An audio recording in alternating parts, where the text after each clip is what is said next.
சாமி கடவுளே, சாமி 2500 ஸ்பெஷல் சம்பளம் வாங்கிக்க. 2500 நானே கார் வச்சு கூட கூட்டிட்டு போறேன் வீட்டுக்கு. என் பொண்டாட்டி வரத்து கூட சுத்த பத்தெல்லாம் பண்ணி படுக்க வச்சிடுறேன். சாமி நீ கையை விட்டு அனுப்பியோ கரண்டி விட்டு அனுப்பியோ எனக்கு தெரியாது.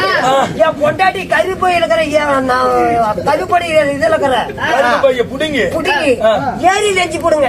அது நாய் நக்கிட்டு அதஞ்சேரி பிள்ளை கொண்டு சாமி முடிஞ்சா சௌரியமா படுத்தா சௌரியமா. அதெல்லாம்ப்பா துஷ்டர்களை துஷ்டி பரிவாரம் செய்யக்கூடியவன். பண்ணு சாமி இது எப்படியோ அடிச்சு போடுங்க. அது அழிக்கிறவனடா. எவன் ஒருவன் பூமியிலே அத்துலத்தில் நிற்கிறானோ தீம்பாவதை செய்து கொண்டிருப்பானோ கொள்ளக்கார மாதிரி, ஆமா அவனை அழிப்பது நம்ம மத்தாளுக்கார மாதிரி வாயில்லாத பூச்சி கொடுக்கிற சம்பளத்தை வாங்கிட்டு போனா அப்படியா இருந்துட்டாலும்